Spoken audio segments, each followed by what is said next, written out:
Good morning students. कक्षा 10वीं के सभी छात्रों को सुप्रभात। मां कल्याणिका पब्लिक स्कूल से मैं नारायण कुमार शर्मा एक बार फिर से हम अपनी अगली क्लास की ओर चलते हैं। गद्य खंड से हम आज एक बहुत अच्छी स्टोरी क्लास 10th की हम पढ़ने वाले हैं, नेताजी का चश्मा। नेताजी का चश्मा एक बहुत अच्छी कहानी है जिसे स्वयं प्रकाश जी ने लिखा है, जिसके लेखक हैं। और स्वयं प्रकाश जी हिंदी साहित्य के एक जाने माने नाम है। कहानियां अक्सर इनकी पत्र पत्रिकाओं में छपती रहती है। इनका जन्म सन 1947 में मध्य प्रदेश के इंदौर में हुआ था। बहुत सारा समय इनका राजस्थान में बीता। मैकेनिकल इंजीनियर ही रहे हैं, मगर हिंदी के प्रति इनका प्रेम इन्हें लगातार कहानियां लिखने के लिए प्रेरित करता रहा। आपकी कहानियों में मुख्यतः मध्यम वर्गीय जीवन का चित्रण और एक वर्ग शोषण के खिलाफ चेतना जागृति का काम इन्होंने सतत जीवन भर अपने लेखों के माध्यम से किया है। भेदभाव के विरुद्ध प्रतिकार का स्वर विशेष तौर पर आपकी कहानियों की विशेषता रही है। और साथ ही साथ किस्सा गोई जो आपकी शैली है, किस्सा गोई अर्थात कहानियां या किस्सों के माध्यम से अपनी बातों को कहना और रोचक तरीके से कहना, ये स्वयं प्रकाश जी की एक विशेषता है आपके कहानियों की। हिंदी साहित्य की वाचिक परंपरा को आपने अपनी इन किस्सा गोई कहानियों के माध्यम से, रोचक कहानियों के माध्यम से बहुत समृद्ध किया है।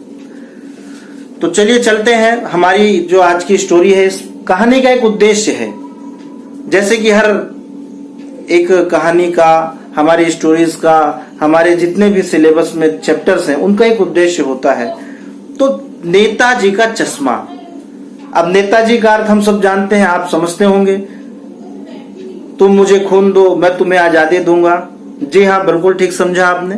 सुभाष चंद्र बोस जी, अमर शहीद सुभाष चंद्र बोस जी, जिनका बलिदान हमारा देश कभी नहीं भूल सकता। ऐसे महान पुरुष को लेकर के उन्होंने अपनी एक बात कहनी चाहिए, नेताजी का चश्मा। इसमें कुल 3-4 प्रमुख पात्र ही हैं और बड़ा अच्छा चित्रण उनका किया है लेखक ने अपने इस पाठ में। एक हालदार साहब हैं, प्रमुख पात्र हैं। दूसरा इसमें एक कैप्टन चश्मे वाला, एक कैप्टन चश्मे वाला है जो चश्मे बेचता है, लेकिन उसे कैप्टन कहा जाता है। और एक पान वाला है। किसी एक छोटे से गांव का चित्रण है, बहुत कस्बा, ना तो पूरी तरह से गांव है और ना ही पूरी तरह से शहर है। तो हालदार साहब अपनी कंपनी के काम से हर 15 दिन में दौरे पर निकलते थे और जहां उन्हें जाना होता था उसमें एक बीच में एक कस्बा आता था छोटा सा। अक्सर थोड़ी देर के लिए वहां वो रुक जाते थे। उस कस्बे में थोड़ी देर रुक करके जब वो उस कस्बे का पहले पैराग्राफ में चित्रण किया है स्वयं प्रकाश जी ने कि वो कस्बा किस प्रकार का है। एक छोटी सी नगर पालिका है, नगर पालिका छोटे छोटे काम करा देती है। किसी उत्साही नगर पालिका अधिकारी ने वहां बीचों बीच में चौक पर एक नेताजी की बहुत प्यारी सी लगभग 2-2.5 फीट की प्रतिमा स्थापित करवा दी। और शायद प्रतिमा को स्थापित करते समय जो मूर्तिकार था उसने प्रतिमा तो बहुत अच्छी बनाई थी नेताजी की, केवल उस पर एक चश्मा लगाना वो भूल गया था। और पहले पैराग्राफ में उसी का वर्णन किया है स्वयं प्रकाश जी ने। इस कहानी में आगे 2 बार, 3 बार, 4 बार एक तरह की उन्हें आदत हो गई थी हालदार साहब को कि अक्सर वो जब दौरे पर निकलते 15 दिन 20 दिन में, तो अक्सर उस कस्बे में रुकते। और उस कस्बे में बीचों बीच में एक पान का ठेला था, वहां अक्सर रुकते, 10-5 मिनट अपनी थकान मिटाते और बड़े ध्यान से कस्बे को देखते और उस नेताजी की प्रतिमा को अवश्य देखते। उनका मन देशभक्ति से भर जाता था, लेकिन अक्सर वो सोचते थे कि आखिर इस प्रतिमा में चश्मा क्यों नहीं। नेताजी की बिना चश्मे की मूर्ति उन्हें कुछ अच्छी नहीं लगती थी कि आखिर चश्मा उस प्रतिमा में उन्होंने देखा कि चश्मा प्रतिमा के साथ ना होकर के वास्तविक चश्मा होता था। और वो भी वास्तविक चश्मा भी हर बार उन्हें दूसरा दिखलाई पड़ता था। जैसे एक बार वो गए तो कोई गोल फ्रेम वाला चश्मा, दूसरी बार वो निकले 15 दिन 20 दिन बाद लौटे तो फिर कोई दूसरा आकार का चश्मा, फिर चौथी बार उन्होंने देखा तो और कोई आकार का चश्मा। तो एक उनके मन में बड़ी जिज्ञासा थी कि नेताजी सुभाष चंद्र बोस के प्रति इतना सम्मान इस गांव में, गांव के लोगों में, और हर बार नेताजी का जो चश्मा है वो बदल जाता है।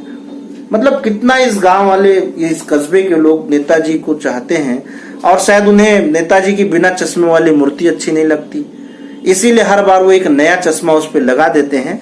ऐसा सोच करके अपना पान खाते और निकल जाते हैं। लेकिन धीरे धीरे 2-3 बार, तीसरी और चौथी बार जब हुआ, उन्होंने देखा फिर नया चश्मा है, तो बड़ा कौतूहल और जिज्ञासा उनके मन में हुई कि आखिर नेताजी का मूर्ति पर ये गांव वाले रोज रोज बदलते हैं चश्मा, हर 15 दिन में बदलते हैं, या बदलने का क्या कारण है, क्यों ऐसा करते हैं, मूर्ति में ही चश्मा क्यों नहीं बना दिया गया। इस तरह की तमाम जिज्ञासाएं और मन में प्रश्न उठते थे। तो इस बार नेताजी की चश्मे की कहानी सुनने के लिए वो मन बना चुके थे, और पान वाले जहां पर वो रुकते थे अक्सर, उस पान की दुकान के उस व्यक्ति से वो पूछ बैठते हैं कि भाई बड़ी भक्ति है यार आप लोगों में नेताजी को लेकर के, नेताजी की बिना चश्मे वाली प्रतिमा आपको अच्छी नहीं लगती, तो क्यों नहीं आप इसमें एक परमानेंट स्थायी चश्मा लगा देते, शायद मूर्तिकार जो लगाना भूल गया था। तो उसने कहा, पान वाले ने, जिसके पान वाले की भी दिल डॉल का इसमें उन्होंने वर्णन किया, एक मोटा काला सा आदमी जिसके मुंह में हमेशा पान भरे रहता है, और इस तरह का एक चित्रण इस पैराग्राफ में भी लेखक ने किया। और उन्होंने कहा कि अरे वो कैप्टन है हमारे गांव में एक, वो अक्सर चश्मा लगा देता है।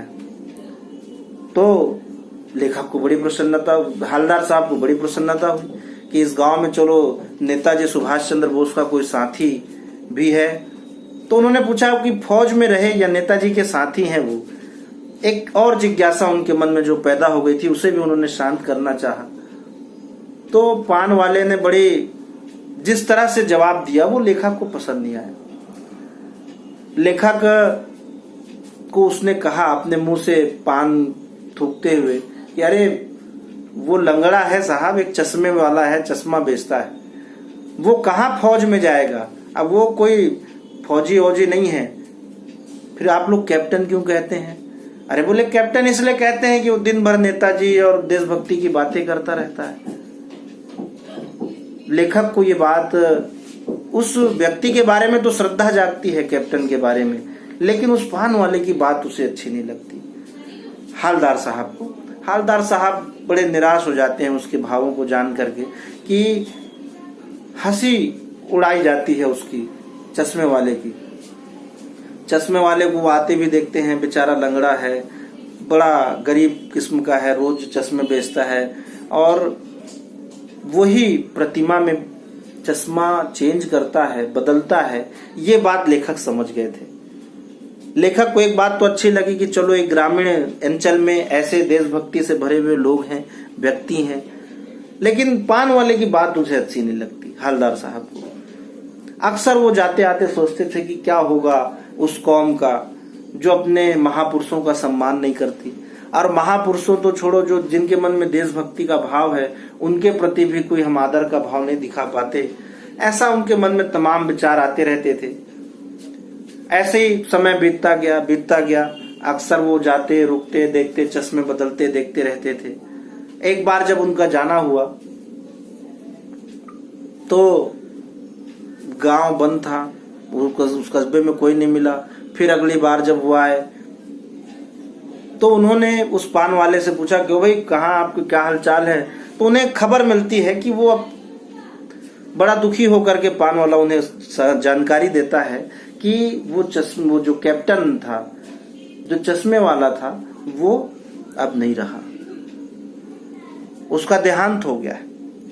ये बात सुन करके उन्हें बड़ा बुरा लगता है, बड़े दुखी हो जाते हैं, और अब वो मन बना लेते हैं कि अब इस कस्बे में कोई नेताजी का प्रतिमा पर चश्मा लगाने वाला व्यक्ति तो रहेगा नहीं। अब मैं यहाँ नहीं रुकूंगा, अब मैं सीधे आऊंगा और जाऊंगा। अब इस गांव में या इस पान ठेले पे जहां से मुझे प्रतिमा दिखलाई पड़ती है, मैं नहीं रुकूंगा। ऐसा वो मन बना लेते हैं। उनको लगता है कि अब देशभक्ति की बात करने वाला या देश का प्रेम करने वाला, नेताजी का सम्मान करने वाला कोई व्यक्ति शायद इस गांव में ना हो।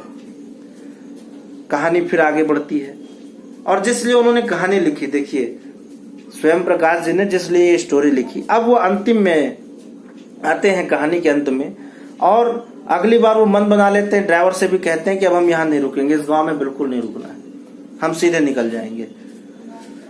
और स्वभाव हो गया था, उनकी रूटीन में शामिल हो गया था। कई वर्षों से अनवरत वहां से गुजर रहे थे। जाते जाते अनायास फिर से गुजरते हुए उनकी निगाहें उस प्रतिमा पर पड़ी। गाड़ी में बैठे बैठे चलते चलते ड्राइवर से उन्होंने कहा था आज पान वान नहीं खाना है, पान ठेले पे नहीं रुकना है। लेकिन जब उन्होंने देखा तो प्रतिमा में उन्होंने सरकंडे का बना हुआ, लकड़ी का, जैसे बच्चे खेल खेल में चश्मे बना लेते हैं, ऐसा एक चश्मा उसमें उन्होंने लगे देखा। और जैसे ही उन्होंने उसे देखा तत्काल कहा रोको, गाड़ी रोको। अचानक से ब्रेक मार करके ड्राइवर ने गाड़ी रोकी और नेताजी बड़े ध्यान से उस प्रतिमा को देखने लगे कि उस प्रतिमा में एक खिलौने वाला छोटा चश्मा लगा हुआ है और बच्चे आसपास खेल रहे हैं। यहां पर यह स्टोरी समाप्त होती है। और भावार्थ ये, इस कहानी का नेतार्थ ये है कि उन्हें बड़ा संतोष होता है, हालदार साहब को बड़ा संतोष होता है कि चलो देशभक्ति की भावना इस नई पीढ़ी में, बच्चों के मन में है। उन बच्चों को भी ये पता है कि नेताजी का क्या स्वरूप था, वो किस तरह के परिधान पहनते थे, चश्मा लगाते थे, और बिना चश्मे वाली प्रतिमा उन बच्चों को भी अच्छी नहीं लगी, इसलिए उन्होंने सबसे पहले नेताजी को चश्मा पहनाया। इस तरह से कहानी यहाँ पर समाप्त होती है। बड़ा सुंदर रोचक तरीके से इस शैली, रोचक शैली में इस कहानी को लिखा है लेखक ने। कैप्टन चश्मे वाले के माध्यम से जो संदेश दिया है लेखक ने वो यही है कि देश केवल कुछ सीमाओं से घिरा हुआ एक प्राकृतिक भूभाग मात्र नहीं है, बल्कि देश का निर्माण होता है उसमें रहने वाले करोड़ों करोड़ों लोगों की भावनाओं से, जिनका अपने देश के प्रति लगाव होता है, जो देशभक्ति होती है, उससे किसी भी देश का निर्माण होता है।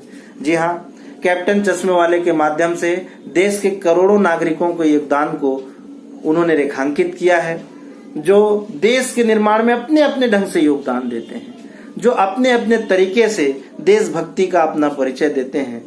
और इसमें केवल बड़े लोग ही नहीं, इस देश में रहने वाले या किसी भी देश में रहने वाले बड़े छोटे सभी नागरिक शामिल हैं, और छोटे बच्चे भी इसमें। इनकी भावना ऐसा नहीं कि केवल बड़े लोगों में होती है या एक वर्ग विशेष में पाई जाती है। उस देश में रहने वाला हर नागरिक जो अपने देश के प्रति, अपने मातृभूमि के प्रति, अपने देश के शहीदों के प्रति सम्मान रखता है, वो देशभक्ति कहलाती है। और इन्हीं भावनाओं से कोई भी देश बनता है, देश का निर्माण होता है। जी हाँ, तो एक बहुत अच्छी कहानी यहाँ समाप्त होती है, नेताजी का चश्मा। तो नेताजी के उस चश्मे के माध्यम से स्वयं प्रकाश जी ने एक अच्छी रचना हमें दी है। हम अगले वीडियो में फिर से मिलेंगे क्वेश्चन आंसर्स के साथ। Thank you, good day.